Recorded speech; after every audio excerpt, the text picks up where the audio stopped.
Okay, so we're live. Hi everyone. We are here, Mario and James, to the live commentary of this final. How are you, James? I'm doing pretty well. We just watched. We just watched Rybakina comfortably put away Kazakina in a Dubai final, in an Abu Dhabi final. So we're hoping for maybe a bit of a better one. But no, I'm feeling pretty good, pretty fine. I've had a run this morning for the first time in a while, so parts of my body ache a fair bit. But yeah, how are you doing, Mario? Well, fine also because it's always a happy day when we have some some final section to watch. I always like these Sundays when we have different finals, when Mm, there are these 250 500 tournaments, and so we have a lot of matches even on Sunday.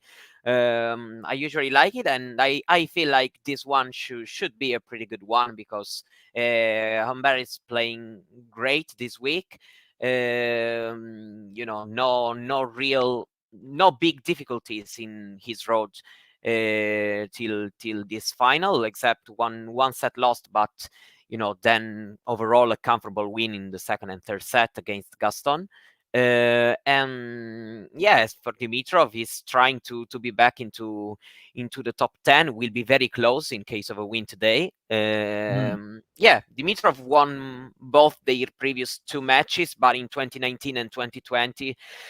So yeah, I don't even feel like we can really rely on this head to head.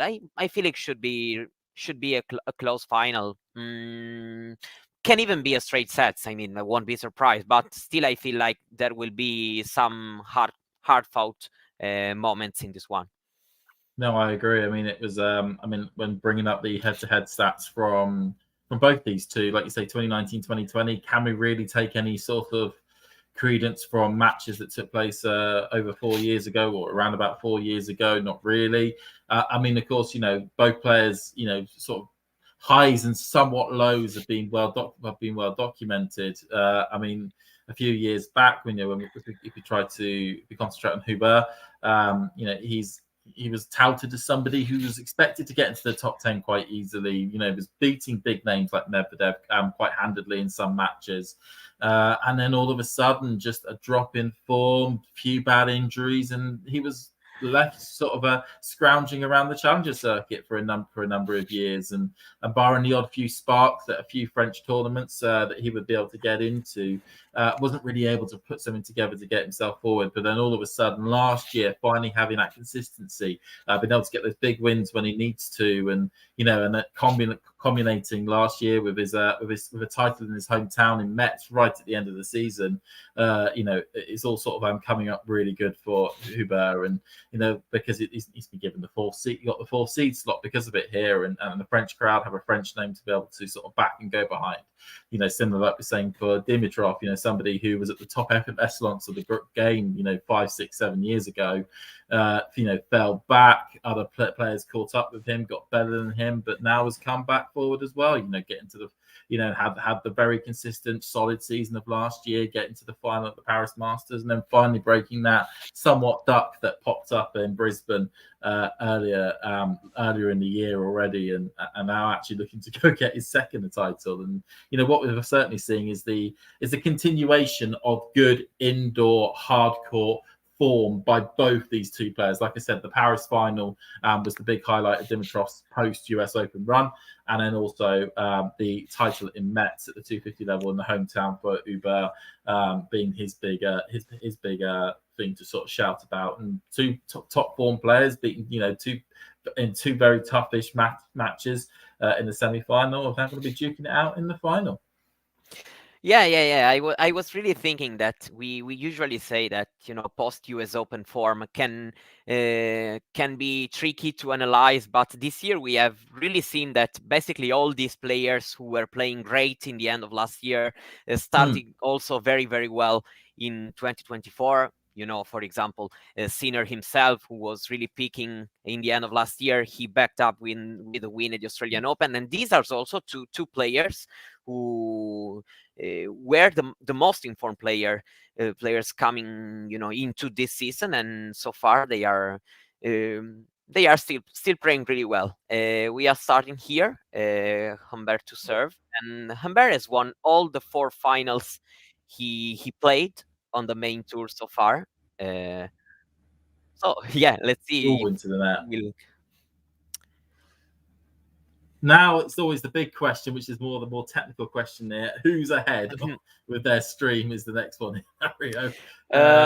For a few really couple of seconds, you, but it's not much really. When Nothing you said into the net, Dimitrov was hitting the backhand in my stream, so cool. It's 1, 2. There we go. I just paused it for a second, so we should hopefully be more synced up. Always think it's better than having somebody who's already seen the point and another person. Yeah, absolutely. What's going to happen? What's happening here? Yeah. Because of course, from a TV perspective, it's quite a momentous day in the UK because we finally got a dedicated sports channel, a dedicated tennis channel with the launch of Sky Sports Tennis earlier in the day, and already it's reaping its rewards with some pretty good coverage, which is finally now popping up. It's Sky because you are based currently in Italy, aren't you, Mario? In Italy, it's Sky from this year for both ATP and WTA, but I have tennis TV and I watch all the ATP there. While for the WTA, I watch it on Sky, but because I steal my grandpa's account. I'll be really honest. No, it's if you can get away with the password sharing, you might as well do it. Yeah. Well, that was a very quick service game for Humbert there. Very quick points. Very well. Tell me. It's just one of the things which I've certainly noticed more because I've been able to watch him more this week. I mean, when he won the title in Metz, I must admit a lot of my attention that week was in Sofia because I was watching Jack Draper's progress in that tournament at that time. But certainly this week to see how big his serve is and how commanding he can look at the baseline. I mean, the curvature that he has on that service thing to certainly stick it out wide when he's on when he's on the juice side. It is mesmerizing to look at times and really intimidating if you were at the other end of the net. Yeah, it's great in using the angles. Using very, very well the fact that he's a lefty and he's very good with his game, especially in these kind of conditions. And I also feel like this week he's been the better player between the two in his performances so far. Dimitrov yesterday, I mean, the opponent was tough because Khachanov is really tough to beat. But yesterday Dimitrov was a little bit nervous. Didn't look, wasn't his best performance, but it's also very, very good sign because maybe even a couple of years ago, maybe even the beginning of last season, he wasn't really able to find a way to win in all the circumstances, even when he was not playing at his best possible level. Here, we watched a beautiful backhand winner. Sorry, I had to almost reenact it. It just yeah. Every single time you see it, it's just majestic the way he can just fly off that backhand. But no, like you were saying, somebody like Karen Khachanov, if you're not playing, if you're not at, certainly not at a 7 or an 8 out of 10 at a minimum against him, he can eat you up and chew you out, and you can feel like so you were not in that match whatsoever. Yeah. And like you say, Dimitrov, previous years, he would have some points in games where it's magical, some points where it's absolutely terrible. And, it would have been a match that you could have quite easily a couple of years ago seen him lose maybe 6-3, 6-2 or something like that. But for him to play it was the poor elements that he had during that match, and yet still to be able to come through at the end, especially also with that second to last point where like he hits the serve out wide, catching off, it's a backhand, clips the top of the net and just dribbles over it, and you're like, there's a god somewhere that's saying that this is not going to happen for Dimitrov today. But to be able to come through that and then to be able to force the unforced error out of catching off on the next point on his serve to get the match win, just shows the excellent nature that Dimitrov got at the moment, and the new Dimitrov that we're having at the moment, almost like a Dimitrov 2.0 that's currently on the tour. Yeah. Yeah, I really like this definition, because definitely I totally agree with, we're watching player into let's say new dimension, especially from that mental side of the game, playing with great quality, as he always shown that he could have done, but right now he's also believing so much in his game, in his ability to find the right solution in the right moment. And that's very big. He really went, and I find it ridiculous considering the way he can play. He went a lot of season without taking any title, and finally this year in Brisbane, he found this trophy finally. I mean, the big thing from that was the fact that not only did he not win any titles, he actually had a huge spell where he wasn't even getting to any finals. Yeah, exactly. I mean, it was I think that between the because the first final he got to last year was the final in Geneva and on clay just before the thing, and unfortunately he came up against an inspired Nicholas Jarry in that contest. And before that one, the previous one was Rotterdam 2018. So you're which he played, right. Which he played Federer in the final, as Federer was going for the world number one. I mean, it was to go from 2018 to 2023 with the type of how good Dimitrov is, and not to even get to a final. It is just bizarre, utterly bizarre. Yeah, absolutely. Even because if you think very well, you think about a 250 tournament, you see really no reason why he couldn't be in a final, at least in this, in a smaller tournament, even if last year. Because he's certainly a player. So he's certainly what you would call like almost an all-surface player. He can play on every single surface, really well. So you'd imagine that maybe one time he would have maybe gone to those post-Wimbledon clay events, being a high seed, maybe have been able to, I use this word the most respectful way possible, scam a title there. But no, it was for him not to be able to even get to a final in that time period. But now, it's been to free, barring it was just I believe it was just Geneva and Paris last year that he got to the finals too. But then to be able to get the title, go to those finals, get those titles, really, it's really strong to see.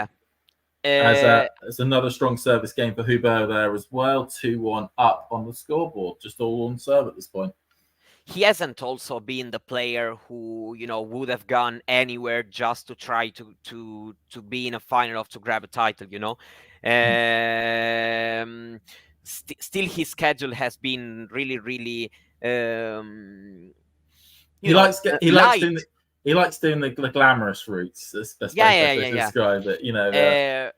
But for sure, I think that reaching, that, for example, final in Geneva, even if lost, and then having some close matches against Alcaraz, and even winning one against Medvedev, and playing Sinner in Beijing, he brought him to a third set, playing toe-to-toe with these great players, and then be also in the final in Paris. I feel that you need these things to happen to start even believing more when you are on court, because for sure, I'm sure that Dimitrov always has believed in his game, and the fact that he was able to win titles and to play at a good level, but doing it also on the court when you are playing a match and you are there, for example, 5-all in the third set, and you still are there thinking, I know I'm not losing this one. I feel like he has this kind of confidence right now, and also doing thinking really well about what doing point by point, and it's definitely good to see. Indeed. Well, we've certainly sung Dimitrov's prayers there on that regard there. So just as they've all had their sit down and we're just now about to do the second service game for Dimitrov, and he hits a brilliant first serve, which Tuber's only able to stick into the tram lines.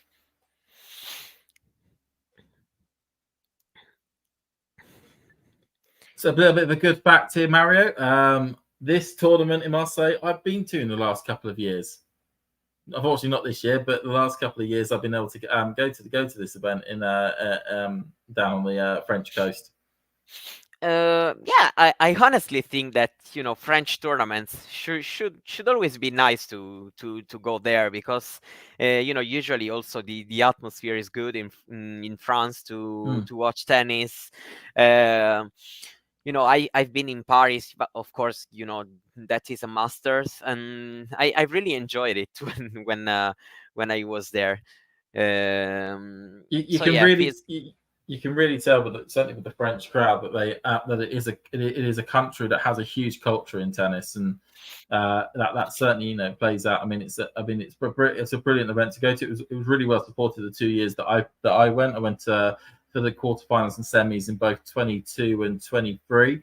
I mean, even in 23, there was the field was not as strong as it was in 22. But still, there were so many people that rocked up, and it was really interesting. And what was the coolest thing was that where you're sitting in the stands, it's quite steep, so you can see over people's heads.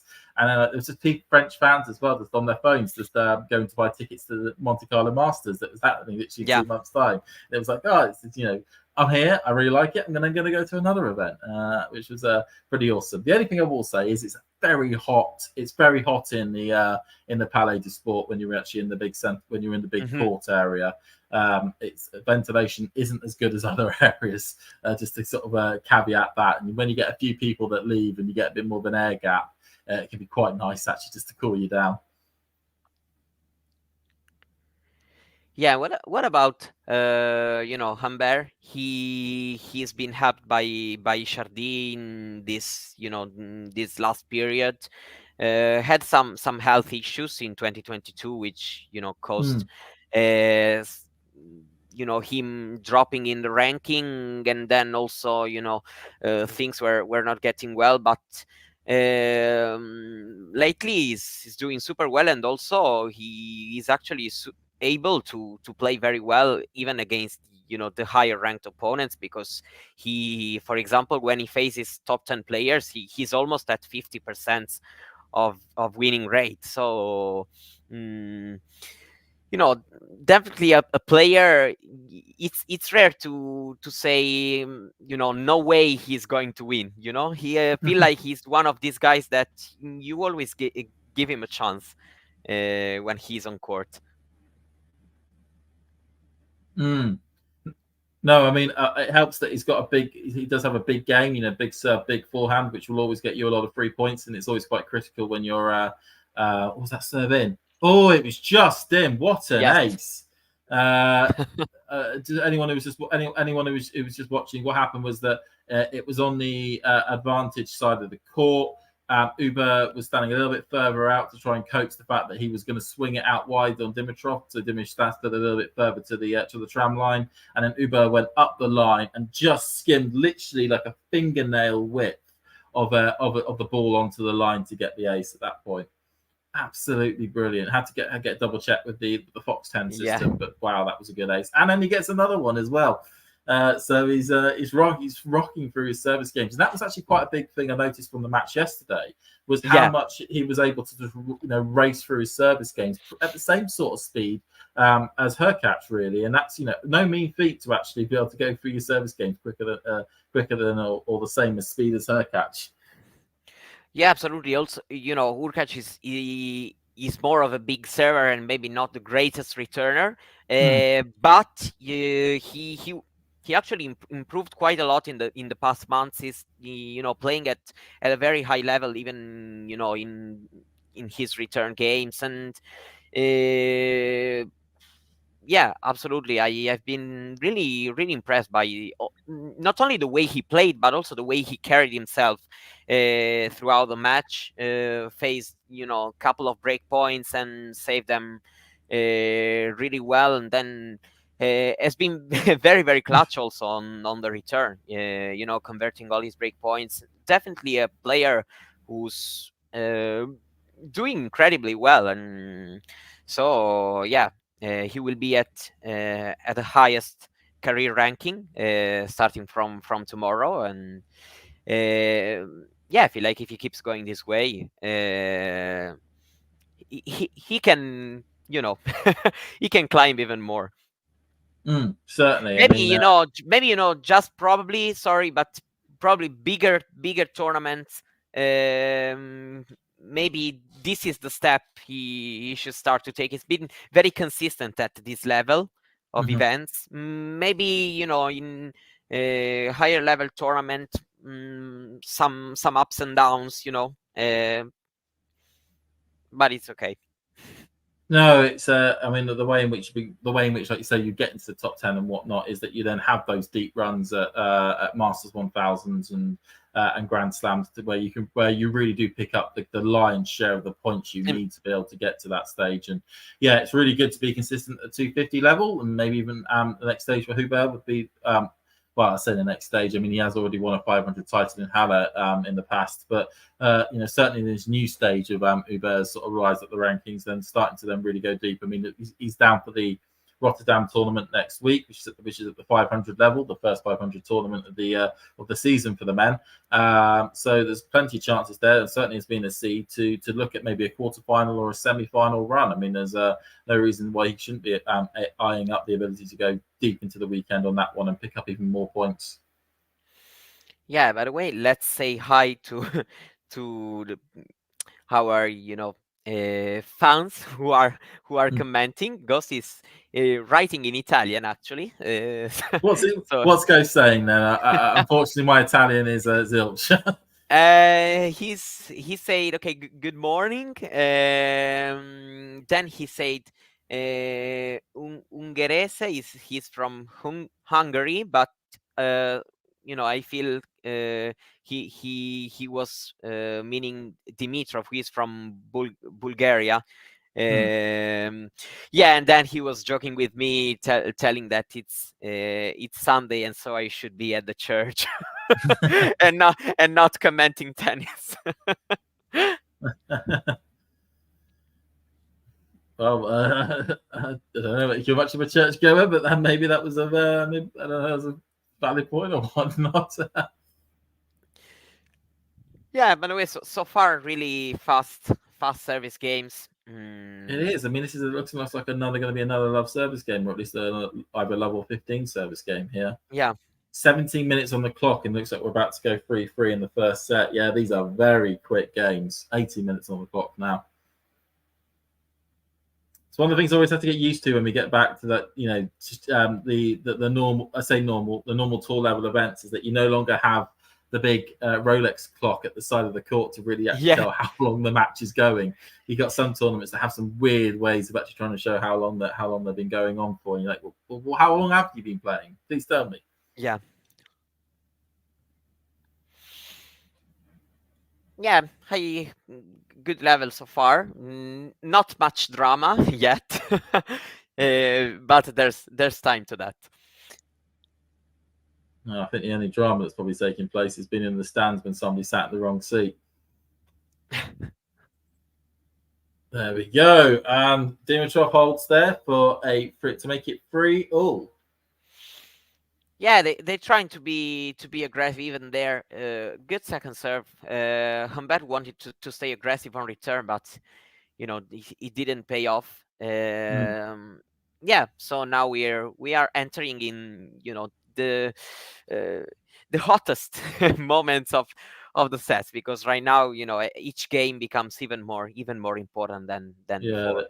They do. This is where actually serving first has its advantages. Usually, if you're what they usually say at the start of the match, you're the one receiving first, then you've kind of got the advantage because your opponent's quite cold or low on what's the word I'm trying to find? In terms of their intensity levels, maybe a little bit lower, and you have the chance of breaking them early. But then if you don't do that, and you get to the situation where you're level pegging, then your service games become more pressurized because you lose it. That could be the losing of the set. Yeah. I mean, it's a tricky one. That one, choosing between serving first and returning first at the beginning. When there is the coin toss. But yeah, I agree. Of course, it's easier to serve on easier. I mean, it's not as difficult as to serve when you are 4 games all, for example. You still have then another chance to try to be back in the set if you then get broken. Yeah, it's one of the weird quirks of our sport. Really, is that you could be nip and tuck all the way, and all it takes is a couple of mistakes right at the back end of a set, and that's it. It's game over for that set. Yeah, another ace here. Humbert, he's really thriving with his service. I mean, to say For how quickly these, so they've only had 4 races between them, and that's all been Humbert at this stage. It feels like it should be more, just given how quickly these points have been going on. Yeah. That's why Dimitrov just doing his best to try and get something on it here. It's one of those things where if you're the returner, that you just have to feel like you have to ride out the storm at this point. Like you got to hope that your opponent's level does drop at one point. That either in a service game or if you're in a tiebreaker and you can just nick a couple of points here or there. Yeah, let's say that I've noticed that his service really unpredictable because despite being a left-hander, he's not always using those classic lefty angles, and so it's a bit unpredictable. He really can do it very well, using all the 4 angles and then playing also on the body at times. Yeah, really well. 4 games to 3, 21 minutes. We are flying so far. Well, I don't think we're going to be here for a long one unless somehow these two players decide that they like playing long rallies at this point here. Also, interestingly, I don't know if you know the reason why this is, but Jamie Delgado is not in Dimitrov's box this week. I don't know if Jamie's got some other prior commitments or whatnot. Going off. Unfortunately, maybe because we've been too much at the moment on the Runa carousel of coaches, that when I know Yeah. not in the box, we then start to question why are they in the box. I know Jamie would very much. He's probably got a lot of responsibilities as well, but he's been one of the wonders on Dimitrov's team that has helped him find his consistency. We have a quote. What does it mean if Humbert wins this tournament? He will have beaten. No, I think maybe I stand more with the definition of Humbert as the classic dark horse. When you have a big draw in a big tournament, he's not one of the top contenders, but for sure one of these players you wouldn't like to to face. So yeah, I'm probably leaning towards this definition of let's say dark horse. I don't know if you agree with this. Well, for dark horse for the rest of the tour, or for this? I'm guessing you mean for the rest of the year, right? No, I think I thought the question is, we are going to play a Master 1000 the next week in a couple of weeks, Indian Wells, Miami. Is he a contender or, or this is? I wouldn't go that far just yet. Yes, exactly. Sorry, I certainly wouldn't say we'd be going that far just yet. I mean, what we would need to see is for him to have maybe a couple of deep runs at a Masters 1000 event level for us to then start to go, okay, maybe this guy could, as we saw last year, a couple of the draws did open up, and that will probably happen this year at a point. And it's all about making sure that you're in that position when the draw does open up. And at this stage at the moment, he's just trying to get as many tour level wins, hope to pick up a title here, on his regard. But yeah, I think we would need to see a couple of runs take place. Maybe a quarter final at either Indian Wells or Miami, the quarterfinal there, and whatnot, for us to go, okay, maybe he could be a dark horse contender or a contender for the title. Oh yeah, okay, maybe I got kind of the wrong definition of dark horse. I was basically talking about that he's that player that you can say, okay, maybe he can cause an upset, and so create a little bit of disorder in the draw. I mean, it's quite. I mean, it just leads on to a weird conversation topic I think I saw online once, which is actually what does define a dark horse? Yes, exactly. Because I saw some people at the US Open and whatnot were saying things like, "Oh, Rublev's a dark horse," or somebody else was a dark Yeah, horse. for The example, Australian, for and I was me, like, war hang on number a minute. 5. Yeah, he's the fifth seed. How can you be a dark horse and be the fifth seed? I mean, I'm like, can you be a dark horse if you're a seed? Because if you're a seed, you're seen as one of the best players in the draw. And that, okay, yeah, it'd be a bit of a surprise if you won the tournament, but you certainly wouldn't say you came out of nowhere. You're at least on people's radars to have a number right next to your name. Yeah, you're right.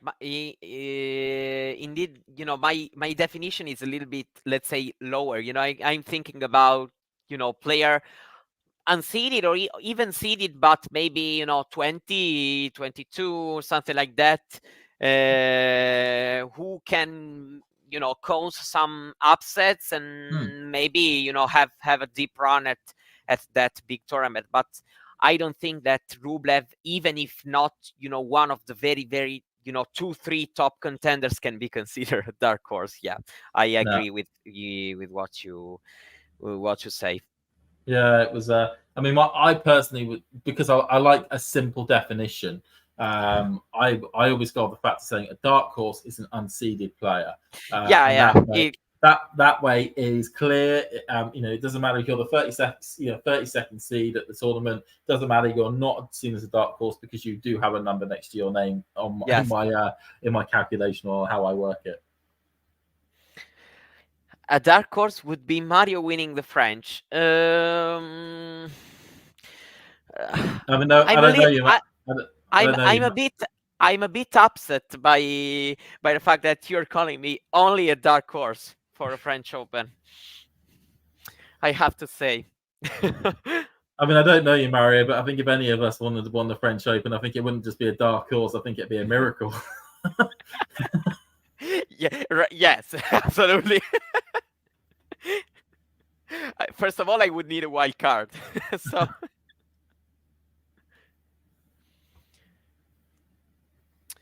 think my favourite thing. Did you? I guess you watched that little 5-minute clip the ATP put out, where it was like the script for for season 52. One of my favourite things is when they cut the shot of the little boardroom meeting rooms, and they have like potential like plot lines written on the board at the back. It had "Bull Kid wins Masters 1000," and I was like, "Well, that was certainly would be a turn up for the books if that took place." Yeah, it was definitely great content. Yeah, was very funny. I really enjoyed it. You haven't already, but it really helps. To make people a bit closer to tennis. Even maybe people who, even if they are not 100% fans of every match, but they still follow the players, who know who they are, and they watch these videos, and it's fun. I think they help to create more engagement, and to make people more affectionate to the players themselves. Well, it leads on a lot to. Do you remember when what was it, the ATP put forward that sort of, I think it was like their vision document that they did a couple of years back. And one of the key things they picked out from this like vision document that they created was that they did some research in terms of fans' engagement with the sport, and they found that actually fans' engagement is only 50%. 50% of it is only actually watching the matches themselves. The other 50% comes from all the other engagements they have around the side of it, either punditry things online, things to do with either listening to podcasts or whatnot when they're on the way to work, watching the clips that their favorite players put out on social media, and that's kind of what they try to jump off the back of, and then follow the F1 thing with the breakpoint scenario of trying to create that sort of like out of fan engagement. And like you say, creating little videos like that leads into that extra other 50% of fan engagement to really sort of bump it up and really encourage people to want to stick with the tour. Yeah.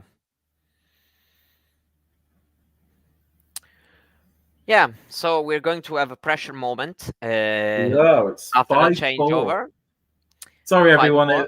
if you're watching at home thinking we're going to give play-by-play, but it's just a lot at the moment of very quick service games by both players.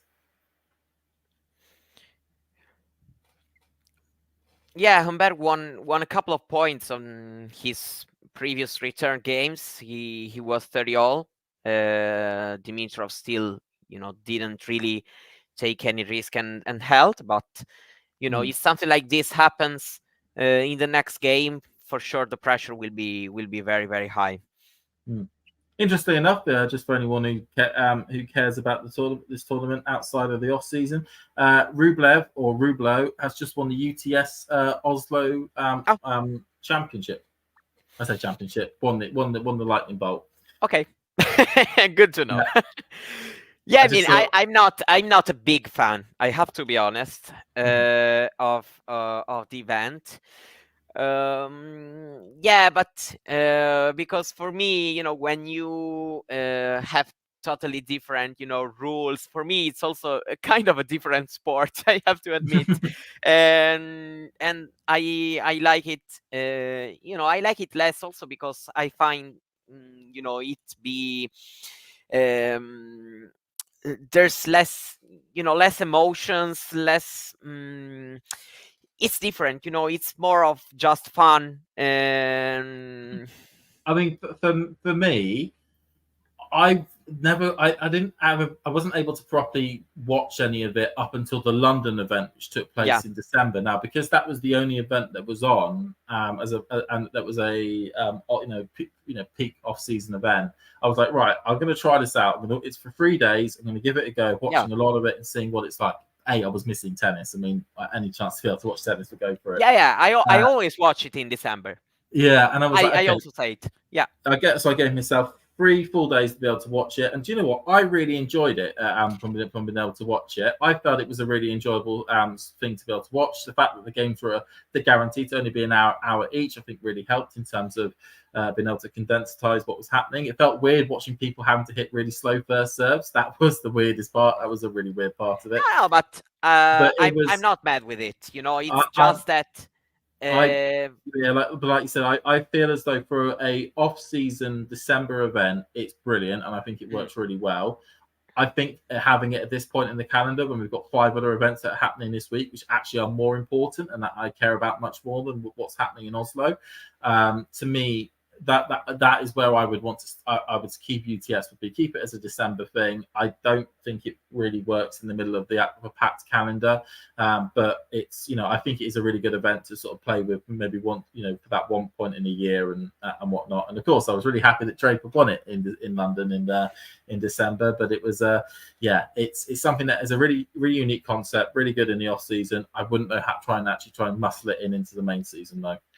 No, absolutely. I also prefer, this kind of tournament with a different format than the classic tennis match. For example, as you were mentioning the event in December, I prefer then watching that event rather than an exhibition. That's just a tennis match without. But yeah, that's the concept I wanted to express. Yeah, that because I also watched if there's a final of an ATP tournament, normally I prefer to watch that rather than the UTS. No, I agree. It was I think also what helped. What also I think they do really well with UTS comparative to the other off-season events. I mean, I watched the Abu Dhabi preseason event as well. That was around about the Christmas time, and it was just barren in the actual stadium itself. Nobody was really actually there to want to watch it. And although they tried to make these teams and owners of these teams and whatnot, it just the actual UTS event felt like the best off-season event out of anyone that was actually put on properly. Even the even that really weird couple of matches they put on in Riyadh. Yeah, here there really was a chance for Humbert because the rally was long at 30 all, and then he tried to change direction with the backhand, and the net broke the ball a little bit outside the court. So Dimitrov has now a chance to hold his service game. Yeah, it's probably the closest service game we've had in a while, to be honest. 40-30 to Dimitrov at the moment. Well, there's the second serve, though. Goes cross court, backhand, forehand by Dimitrov, forehand by both. Oh, into the net there by Dimitrov. It's juice here. Actually, this is a bit tight. This is a bit tight. Reminds me a bit of that of the match that Dimitrov had with Murray in Brisbane in the first round, where it was they were all holding serve quite comfortably against each other. Then it got to the final service game for Dimitrov, and he completely fell apart. Yeah, let's follow right now the end of this game. It's really.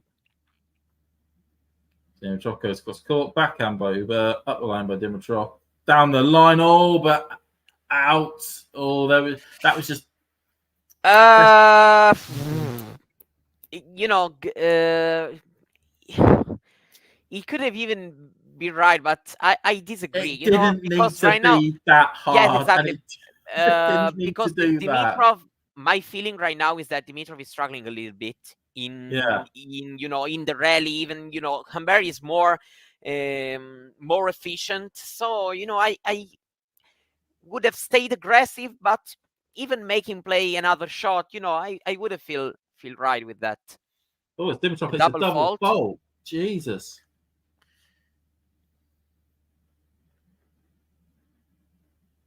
I mean, talk about getting a let off there from Dimitrov. He had a chance there just to see it out. And he did this against Kachanov in a game. He had 3 double faults in the service game.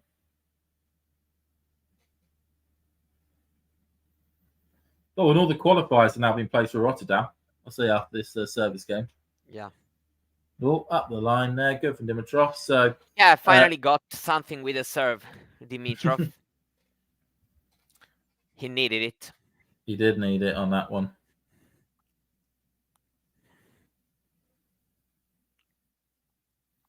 So, the fact they're both wearing Lacoste in different Lacoste. We've got the Lacoste derby at the moment.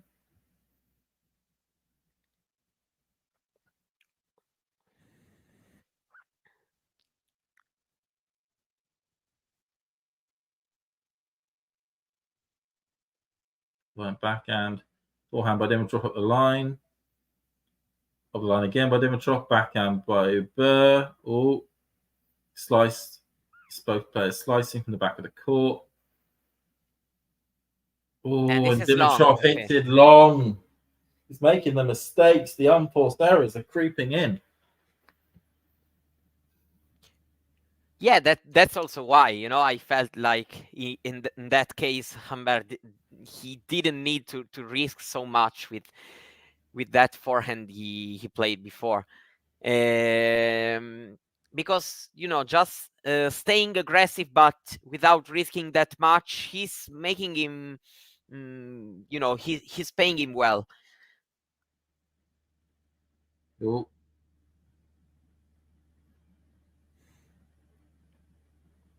Slice, backhand, forehand. Oh, long by Dimitrov. Another mistake. The return was fantastic, and yeah, then kind of a bad mistake here to close this rally. But yeah, he's really struggling in this game set point right now. He is. I mean, he also. I mean, on that serve, the third ball was just nothing on it. It just basically completely. When he got the ball back, it was just a very light punt up the line, which basically neutralised the point straight away. Up the line into the net. Excellent serve there by Dimitrov to get himself out of trouble. Is the crowd being biased to Humbert much? I have to admit that I didn't turn off the volume, but I struggle to listen really well. I imagine they should be more for Humbert for sure, but I am not really able so far to. I'd be very surprised. You an answer. I'd be very surprised if they weren't all for Humbert. Yeah, I think the question is more: are they exaggerating? But I cannot answer. I am not listening really well. Cross court again. We are deep in a rally here. Up the line. Oh, Sliced by Dimitrov. Oh, what a Fantastic. backhand! What a Fantastic backhand! here. And incredible because Humbert is not suffering at all when Dimitrov changes, rhythm, changes with the slice. Um, Ghost's comment is hilarious. French fans are normally so calm. Yeah, but very, very well here. Another set point.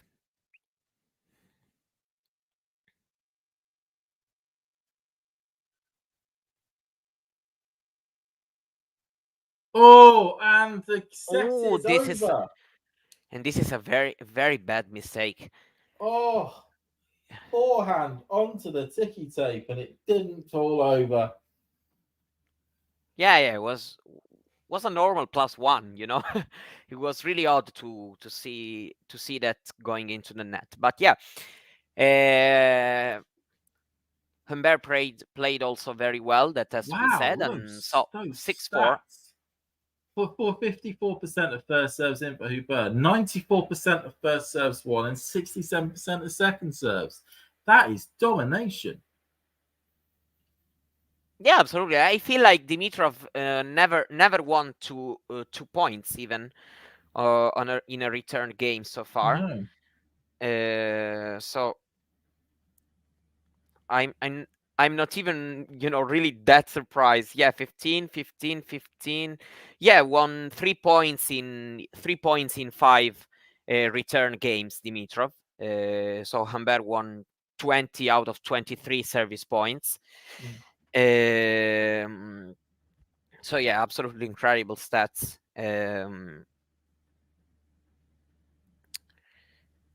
Yeah, and this is looking good for him. It's looking very good for him. If we can keep this level up, he may be able to nick another service game on the second set, and that should, by looks of it, be curtains. Yeah, really need to Dimitrov really need to step up a little bit. He looks a little bit flat in this first set. Started quite well, serving well, but even after when the rally becomes longer, so far Humbert is really having the advantage.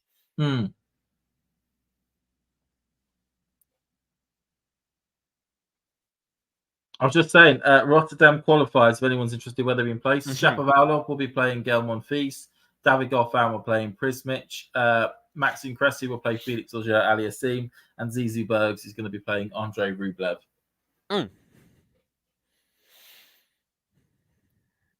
Yeah, always an interesting tournament. Always a very high quality tournament as well, I always find, Rotterdam.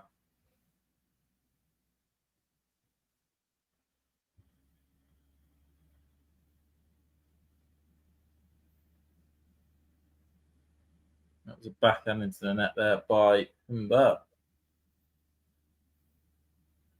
By Dimitrov into the net. So Humbert wins the point. Why am I saying that?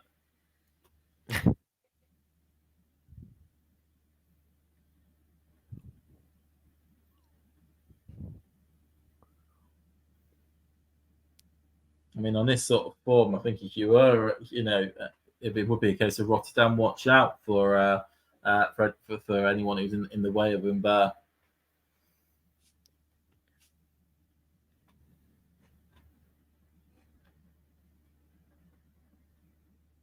Oh, that was a good backhand by Dimitrov. Kept it low, and all that Humbert could do was put it in the net. Yeah, let's see if there will be, an immediate reaction. Will for sure be important to, maybe put some little doubts in, Humbert's mind. So what's the main thing that Dimitrov needs to do at the moment is just stick around and let those doubts maybe fester. Honestly, I don't feel like he's he needs to do something different tactically. I feel like, the main issue is being that he needs to have higher quality, especially when the rally goes longer, and maybe getting something more also with the serve. He didn't do anything amazing Yeah. so far, so I feel like he needs to just step up in terms of his level. And also, let's see if Humbert maybe will he made a couple of mistakes here. Let's see what happens now. A couple of slice returns really helped in that. Oh no luck there though for Dimitrov. Yeah, I mean, if Humbert plays a point like this, no regrets for Dimitrov here. Just well played, nothing really to do. But overall, I feel like he needs to be um, a little bit just more precise and more, find some deeper shots and trying to make Humbert feel a little bit more uncomfortable. Oh, I mean, Humbert at the moment is just hugging the net like crazy, really well.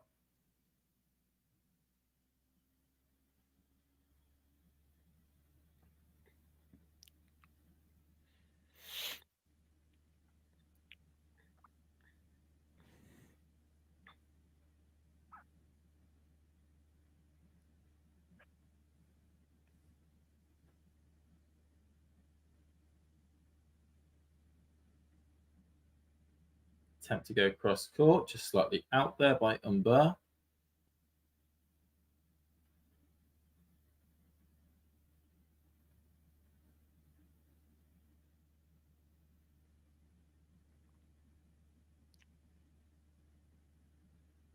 Mm, Somebody is causing some yeah, distractions in the crowd. Cross court, backhand up the line, and brilliantly put very away good, by Dimitrov very on that very one. good.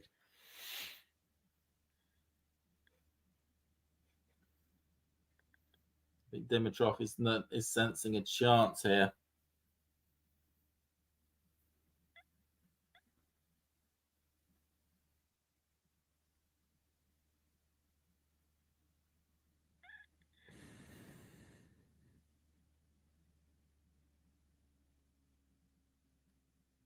Backhand there, backhand up the line by Dimitrov. Back forehand to forehand. Oh, off the net, bounces off, and it's a Yeah, break but point for yeah, because Dimitrov. Dimitrov is, the last couple of points, it's a better conviction also in his shots. Forehand, uh, going deeper, better angles. Uh, you know, A little uh, bit better on the height clearance on the forehands as well. yeah. Okay, break point chance. Didn't he get any in the first set? He's got a chance in the second. Oh, Ace. just smashed away by Humbert. Yes, still Dimitrov has already won more points on return than in all the first set. Oh in wow. in this game, because he won 4 only in this game and 3 in the wall first set.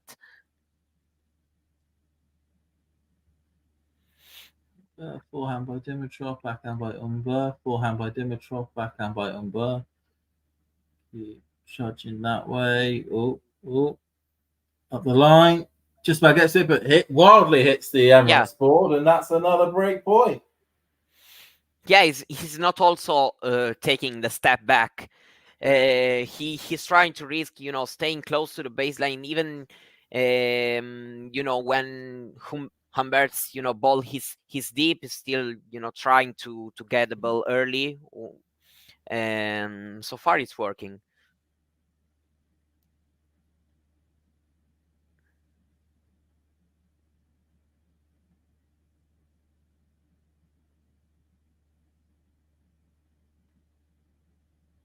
Oh, that was second. That was out. Okay, so second serve.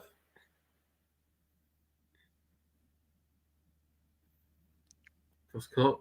Slice back. Backhand by Humbert. Backhand by Dimitrov. Backhand by Humbert. Forehand by Dimitrov. Oof, And it's it's long. long. It's long. It's long. Still, Humbert has played an amazing first couple of shots. Dimitrov has actually been great in defense in this point. When he got a minimal opportunity, yeah, he missed, a forehand that he shouldn't have missed. Mm.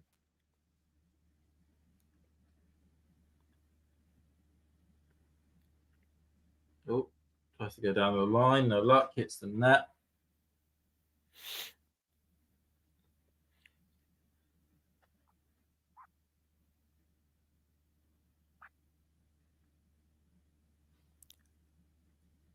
Backhand.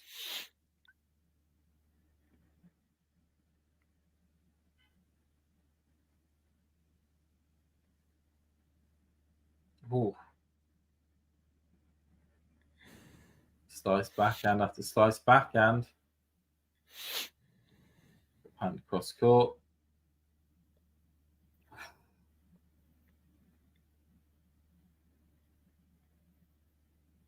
Oh my Wow. days. Whoa. Great rally here. Humbert closed it in an amazing way with this forehand. Dimitrov was not even, really expecting it. I mean, But that is just criminal. I mean, absolutely criminal. Nowhere yeah, it in was that great. point did he look like he was going to be able to pull something like that off, Yeah, and then just does it.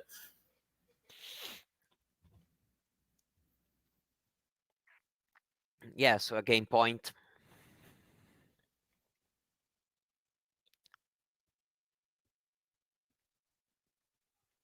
Oh, second serve.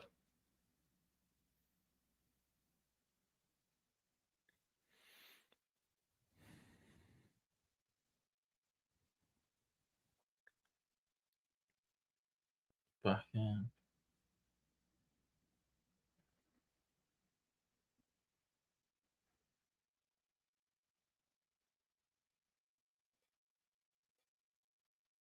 And out by Dimitrov. Yeah, what to say? He's played really well in these final points of this game. So saved 2 break points. One of them, Dimitrov will have some regret for that forehand missed, while rallying, even if the pressure was still really high. But yeah, then in the end, well played by Humbert. Really did well in the last couple of points to get out of this of this issue, which this first game had become. Mm. I mean, there's potential feeling that we could look back at this stage of this set and go, was this the chance that Dimitrov would have had to have got that break? And you'd only expect Humbert to get a bit stronger on his serve from here. It's potentially looking a little bit more, a little bit more treacherous for Dimitrov after this.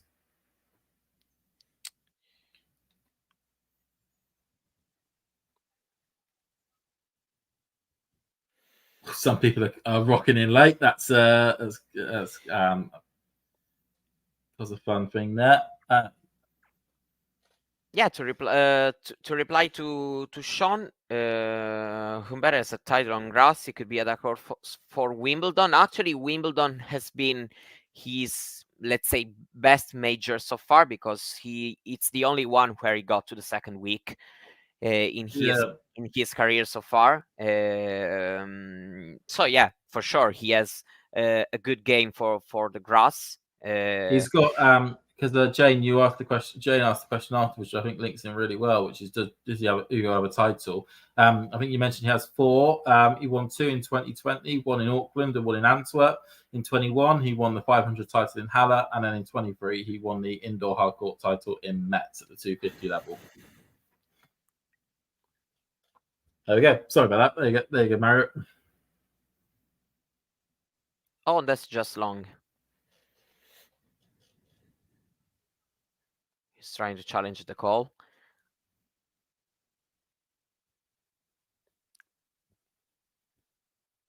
That No. was long. It's really long. That I mean, you could Yeah, probably well, you could put a hand in between that gap most likely. yeah. It's also the perspective, watching from this angle.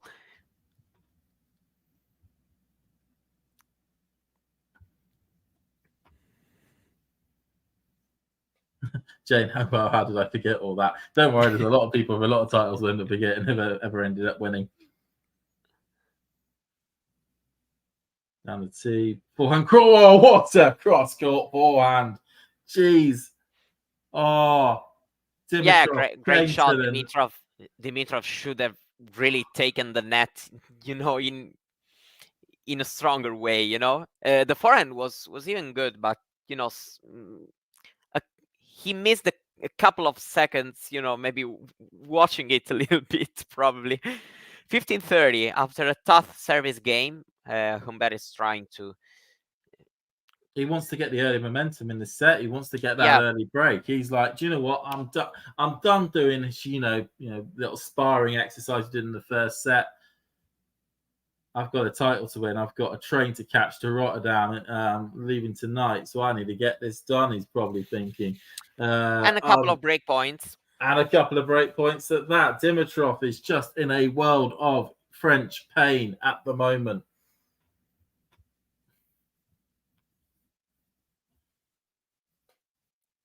I mean, could a factor be, Mario, just thinking about it, the fact that Humbert, yesterday, hour and 22, sees off his opponent in straights, whereas, Dimitrov plays a 3-hour epic with Kachanov. Do you think that could have played a factor in these two performances at the moment?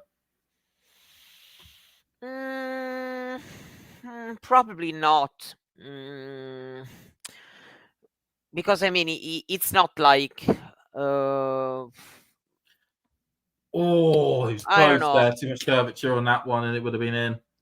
I don't know. It may be, but I don't think that this is the case. I feel like it hasn't been, a very long and exhausting week for Dimitrov, despite having played, a very close and long match yesterday. My opinion is that I don't think that this is, the main factor that he's playing out today so far.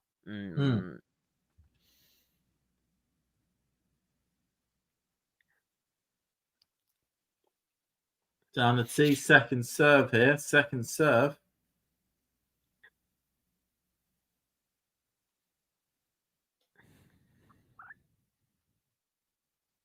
Slice blazing. Oh.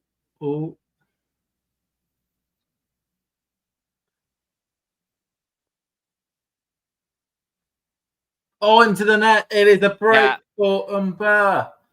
Yeah, he was a bit annoyed by this rally. Tried to end it in style, but it didn't work. That backhand by Dimitrov was closer to the floor than it was the white area of the tape. Yeah. How much he smashed it down into it. It's just, yeah. It was like he was trying to break the Fox 10 system in the process. Oh, it was a very bad backhand, honestly. So that's how quickly things can change, because a couple of 3-4 minutes ago we were with Dimitrov trying to have to convert break points to start well the set, and now Humbert is hits the net on that first point in that rally. He's a set and a breakup. He just. You raised the. Karen, and then we'll go on to it. Yeah, no, I just wanted to say that feel just like Dimitrov is not really able to find a way to to do some damage to Humbert, which is playing really solid, but also in the right way, being aggressive when he can, but actually also trying to just stay in the rally when things are becoming Ooh, uncomfortable for long him. by thingy there, long. But well, And 30, bit of danger here already. Carry on. yeah, and so yeah, Dimitrov, I feel like is also a little bit annoyed by the fact that he's not able to make damage. Even here, yeah, Humbert made a couple of mistakes, and that's why we are lot 30. It's not like Grigor really did anything special to get here in the game. Hmm. Well, I think I was just going to mention it was just something you said about how taxing the. I mean, that's a brilliant ace there by Humbert. Just gets on the board quickly. It was just around actually levels of consistency when it comes to the top players getting deep in tournaments, because we noticed from this tournament the top four seeds all made the semi-finals, and of course one of the advantages you have as a top four seed at a 250 tournament is that you get a buy into the second round, and the similar thing Yeah. happened at Montpellier as well, where it's the top four seeds that got themselves to the semi-final. Do you think we're seeing a little bit more consistency from the top players because of given the results we're having, and where there's been a range of other tournaments as well, both on the men's and the women's, where at least 2 out of the top four seeds have all got themselves to the semi-finals or further? Yeah, I feel like honestly, I like mix. Some tournaments. For example, this week I'm actually really happy that we have one final here against two, yeah, let's say established player. Mm-hmm. For being a 250 final. This is a very very good profile match. Mm. Humbert against Dimitrov. But also, I'm also really always excited and interested in tournaments where we have great storyline from some lower ranked player. For Mm. example, tonight we're going to watch final in Cordoba, and Mm. I feel like it's also a big story, and so I also like to enjoy when things don't really go in the most predictable way. So I feel like having a mix is great, especially in these weeks when we have a lot of tournaments. We have some good matches like this one, but also, for example, the semis yesterday here. And we have also some new stories to tell and to discover, and I feel like both things are great. Mm. I wouldn't like a whole month having two qualifiers playing for an ATP title, and I wouldn't also probably like a whole month with the top two seeds facing each others in final back to back to back to back. Mm. I feel like always variety is always the right solution. Well, as they always say, variety is a spice of life, and whatnot there. But no, it's I agree with you there. It's really, I'm guessing, one of the part of the reason it's really exciting with the Cordoba final that it's two qualifiers. I'm guessing as well as an Italian having one Italian as one of the two qualifiers in that final, Yeah, probably yeah, gives you a little bit more of a bit tricky of a nudge. question about him because he's actually an Argentinian player. Oh, okay. Yeah, I just yeah, saw yeah. I just saw the Italian flag and was No, like, no, no. okay, And it's right. It's right because he represents Italy. It's and he's Argentinian with Italian roots. He was struggling with money Mhm. at the very beginning of his career, and to keep going, he needed to take this choice because in Italy he had an opportunity to keep going Mm. when he was, a teenager. But So it's he's a actually so Argentinian. So it was a bit like Cameron Norrie in terms of switching nationality from Hmm. New Zealand to British to be able to get some funding from tennis authorities. Yeah, yeah, yeah. With the difference that given the fact that a lot of tennis is also played in Argentina, in South Mm. America, also challenger level, They have he's a lot playing. of they have a lot of challenges in Yeah, yeah, Argentina as and well as Brazil. as well as Italy, even France, Spain, and there are a lot of these tournaments, and he's always playing there because that's his home, Yeah. Argentina. And so it's really for him a final at home, even if No. he has an Italian flag. But for sure, it's great because uh, then I also feel like Clay is a surface he can really be a threat to in this kind of 250 events as is showing this week, and it's a big one. Great story in both sides, and also I feel like in Dallas it's also great because Giron has a great opportunity at this stage of his career, and I mean, also yeah. I'll skip my thoughts on Dallas. yeah, and also Tommy Paul, who's not winning a title since 2021. Given that he's a top 20 player, he's also going to have that pressure, and I feel like all the three finals are going to be, good some way. This one so far, Humbert has taken a big lead. Yeah. Let's see. I must admit, yeah, like I said, let's give my thoughts and opinions. Yeah, it's I think the fact that for first of all, the start we called over the fact that they are two qualifiers, that then adds a little bit of an intrigue to it. That actually these were people that were, what is it? Like you say, the Italian guy I think is ranked about 130, 150 in the world. If I'm wrong or correct, maybe I'm wrong. Don't worry about that one. But then also, Sorry. what? You're talking about Cordoba Darderi? Yes, is he 130 in the world? Was he? I think Yeah, last yeah, night. yeah, exactly. Yeah, yeah, yes. Around He that. I will was be just top 100 from Monday, around 95, 94, 95 in the world. Yeah, so it Uh, was it was just yeah, just get yeah, Dabet yeah, Dabet, I'm trying, I'll probably butcher that pronunciation, I'll try not to. Luciano, I'll call him Luciano, I can do that bit. yeah, Yeah, 136 in the world. You then got Bagnis, Falcundo Bagnis, whose current ranking is 207, but has been as high as around about 60 odd, 60, 70 in the world a couple of years back. I mean, I'm most famously watched him beat Andy Murray in Melbourne once. So to have two qualifiers to be able to get to that final and to have this opportunity as players ranked outside the top 100 to get a main tour title win it'd be huge for them moving forward and whatnot. And I think both players have also been given SEs into tournaments going forward as well, which would be good for them. And they'll probably get wild cards into a couple other main tour events in the South American swing because of it. But then so it'd be interesting to see how that plays off. I know it's quite late tonight, but I'm going to give that a go at giving that a watch. And then, as you say, Dallas. I mean, Tommy Paul absolutely comprehensively ripping what felt like ripping Ben Shelton apart. I mean, I did not expect Tommy to win in the manner that match ended up actually finishing. I expected it to be much closer. I thought, Ben Shelton was going to be winning that match, but it just seems as though the tables really had turned from the U.S. Open a few months back with that result. I'll let you get back on that one. I'll just quickly say, and then Giron, he's had some good results in the past. Has always looked like a solid player, but there's nobody that's really had that big breakthrough that he may do here. And then the way he just dispatched Manarino, I mean, that was an absolute surprise to me.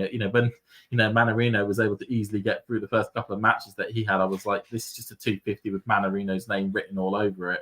But no, it was you can't comfortably dispatch Manarino in the end, which is very difficult to do against such a tricky player. yeah. Manarino wasn't tested at all. Walkover and then retirement after winning one set in in the quarterfinal. So it can also be tricky. You enter, basically your tournament is kind of starting in the semifinal, and it's not that easy.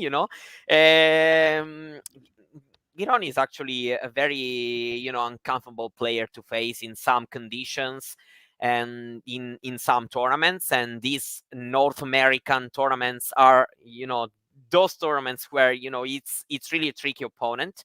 So yeah, feels like it's going to be big pressure on Tommy Paul for sure, because he's in this place where he you kind of asking him to win a couple of titles, and this is a good chance after beating also Shelton, being in the final. Now he's the favorite entering this match. But for sure, you always would feel pressure of for sure, even Giron, given that it's a big opportunity for sure for him, because he's not the favorite today, but he's not facing also, Novak Djokovic. So you feel like there's always a chance to do well, to play your match, and to try to get a win. No, yeah, I mean it's one of those things. I mean, I know the American lads are quite good at all being quite mates with each other, so all that sort of like persona of like this brilliant like mystical figure, like you say, you're playing a Djokovic or maybe like a Sinner or whatnot. That isn't there. But that isn't there when you're playing somebody who I'm guessing Marcus Giron and Tommy Paul are probably good Yeah. mates. So in his mind, he's going out there and playing his mate. He's not playing the world number 14 and the second seed in the competition. He's playing his mate, and he's like, well, there's a chance here for me to be able to pick up a title. And I think like you said, the big thing here is for Paul is that it's a lot of his contemporaries. Looking at Tiafoe, looking at Fritz. One of the things that they've been able to do around about the ranking that Tommy is at the moment is that they've at least picked up a load of 250 titles every single year, and really making sure that they keep that winning momentum and winning titles and that feeling going. And it's just the one thing that Tommy hasn't been able to do. As you referenced, he only won one title, and that was in Stockholm in 21. And if he wants to really be serious about then making that top 10 push, which we've seen what he said in the Netflix documentary, then he does need to be starting to pick up some smaller titles along the way. Yeah, no, for sure. If you think about these tournaments, these are tournaments that he can win, of course. So I feel like this is for sure a good chance, and he really knows it. I feel like he started this, let's say, North American swing also probably with the goal of winning one title across these tournaments he's going to play, and yeah, did very well so far. Yesterday was a solid performance. Nothing even too special. I mean, I feel like Shelton didn't play well yesterday. No. But well, for Tommy Paul, has been solid. Played well when at the beginning Shelton was trying to put some pressure on him. Yeah, and then simply a good performance, and so far everything went well. So yeah, I feel like he should feel this pressure to win this final, honestly. Yeah, I think the pressure will mainly be behind Tommy. One of the things in which just make sure we pick up what's been said in the chat. Alex BG1 thinks that Grigor needs to break in the next serve. I think that was on the previous service game. I think the one that's coming up now is the critical one now, I would say, Alex. Usually they say the penultimate service game of trying to serve out a match tends to be, or serve out a set, tends to be the one when the nerves really sort of do kick in and the opportunities open up. I mean, at the moment, Dimitrov's doing quite well on his own serve. He's at 30 love at the moment. And I think, was a bit of a giveaway drop shot there by Humbert. That kind of basically checked him out the point. Dimitrov is up to 40 love there. But, at the moment, 4-1, Humbert looking pretty comfortable to make his way to his second title. Yeah, it's time to do it. Yeah. It's time to do it. That's for sure. Even because you can go deep in tournaments, and that's great.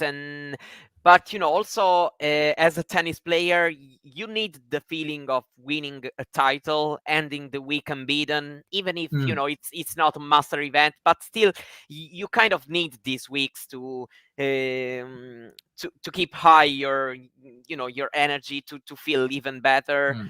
And there's always something, and I always say this as I was thinking I was a tennis player, that you always want to be picking up the quote unquote silverware at the end of the end of the week, where as much as you can, because when you retire, yes, you may have loads of money in your bank, and that'd be great for maybe get to deep in all those big events. But then you look at your trophy cabinet, and there is a tangible viewpoint of everything that you managed to achieve. Exactly. And even if it's a lot of them are 250 titles, you've still got a huge trophy cabinet you can just sit back on and look and admire at what you were able to do for a number of weeks during your career. And I don't diss anyone for what I know people like to have a go at Casper Ruud because he's the 250 king, but it's he can at least then look back at the end of his career, look at the titles on his wall, and go, yeah, I achieved something in the sport, and my legacy, okay, maybe in these smaller towns in in Switzerland or whatnot, will live on the roll of honors list at those prestigious clubs. Yeah, but even because it's not that easy, we're watching it. For example, we talked about Dimitrov, not winning a title for 6 years between 2017 and Brisbane this year, and so it's not that easy as a lot of people may think to win even at 250 events. So I don't really see any shame, in winning 250 events, as at times people just talk as if he's not trying to win bigger events, but he's actually trying. It didn't happen, and that's all.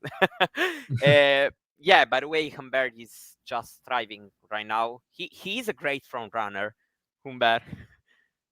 He is at the moment. He's just it's a bit like a sharpshooter at the Olympics right now. They've got the lead and they're just going, right, load up, fire, load up, fire, load up, fire, and he's just getting the point after point after point at this point here.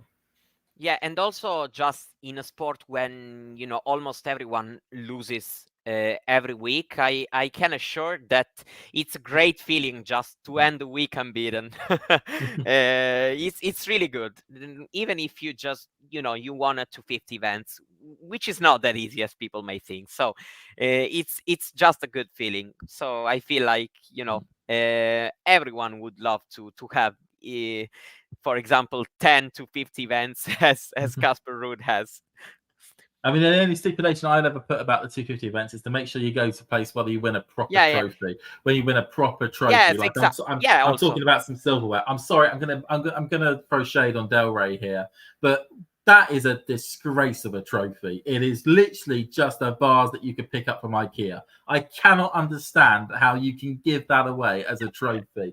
I think the person that decided that needs firing, and they need firing immediately. Look at the trophy in Marseille. It is silver. It is designed like a trophy. Yeah, I agree. A slight unique Frenchness to it, but it still looks like a proper trophy, which you'd be happy to hold up.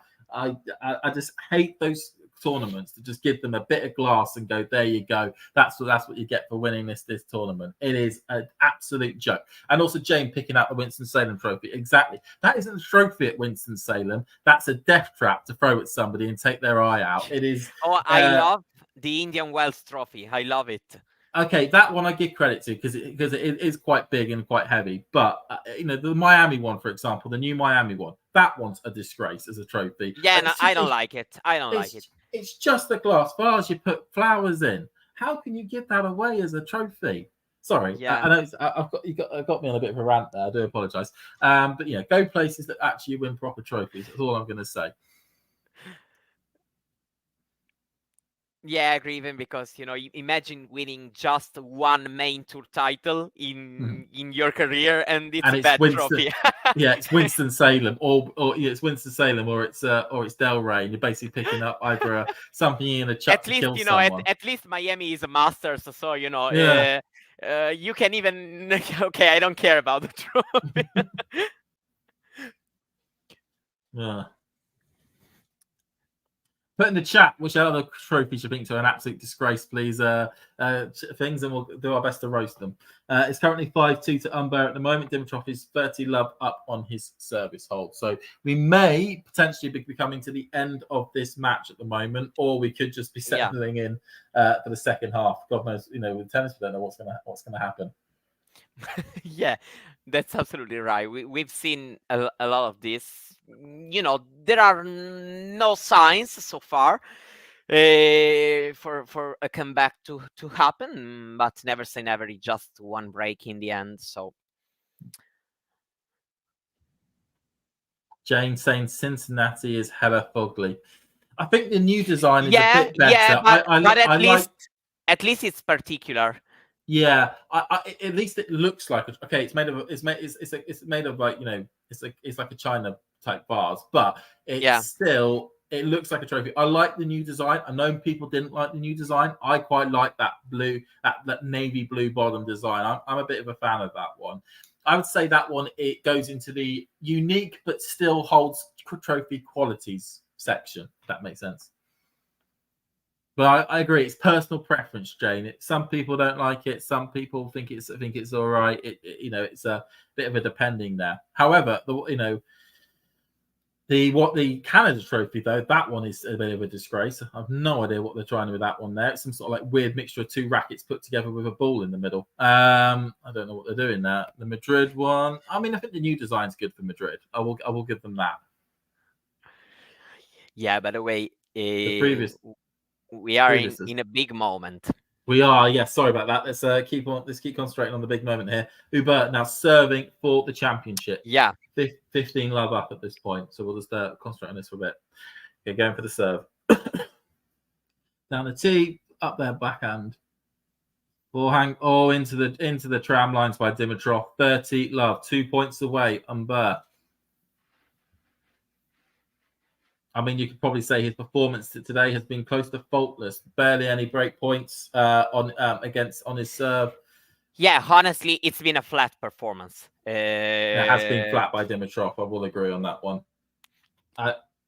We've got an hour and 20 on the clock as well. I know you shouldn't judge matches by the length of time, but they do play a factor in some regards of how well you think it is. As a neutral, as somebody who's not in France right now, who's watching from home, we would have liked it to have been longer. But if you're a French fan in the audience, I think you'll be quite happy if this was a quick win for the Frenchman. You probably would accept that because you get to see a Frenchman winning a main That's tour. A winner. He's trying to challenge. Challenging it. He's unsure. I thought that just landed on the line, but let's see. It did just land on the line. So I say just actually, it was quite comfortably on the line.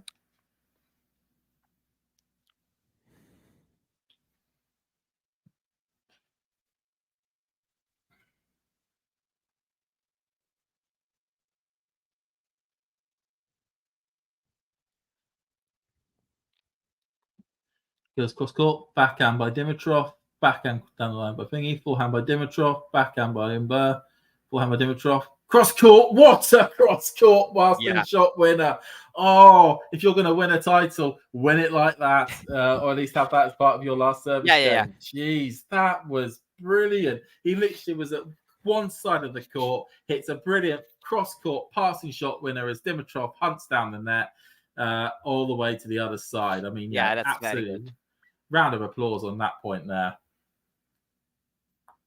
2 championship points.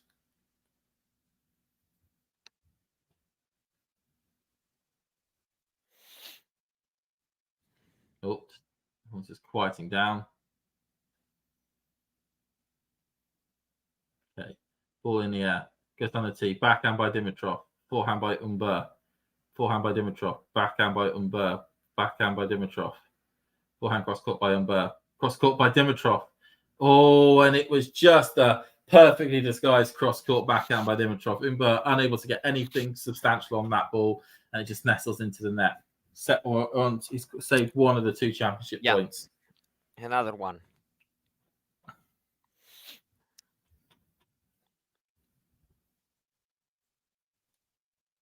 This, though, is his favoured side. He could do the swinger out wide if he so wishes.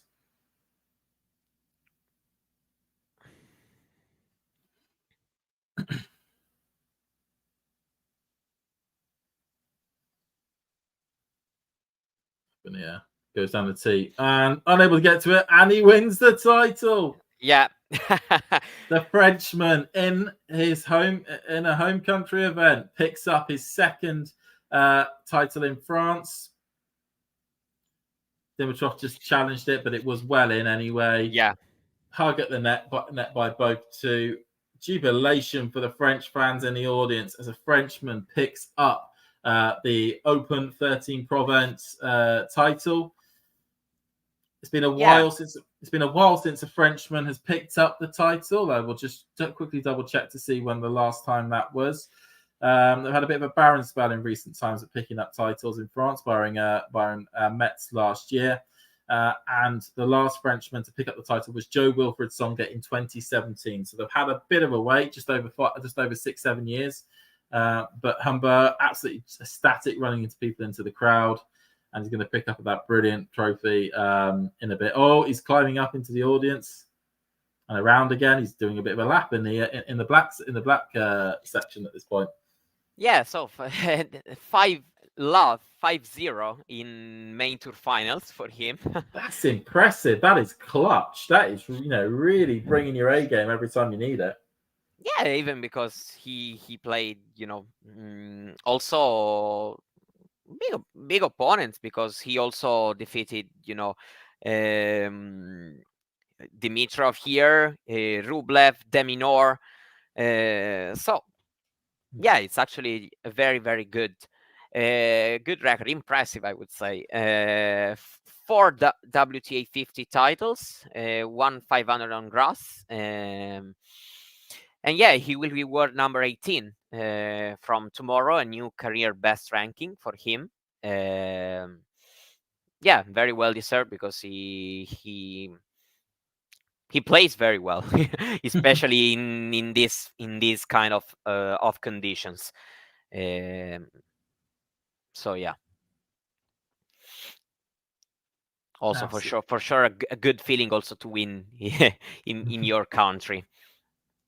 It's a great feeling, and you can see that everyone's really happy about that.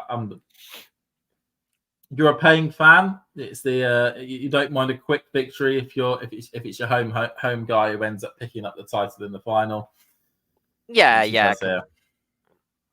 For sure, he did even better in Metz, because he won the title in his town, because he is from Metz, so he's even more at home that this one. But yeah, great, and very, very good way to to start the season, because we are still at the beginning of it.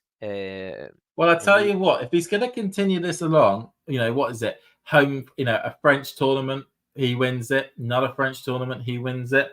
What big French tournament comes up and in May, beginning of June? Could he be looking to continue that run on and maybe then end up taking, if he enters it?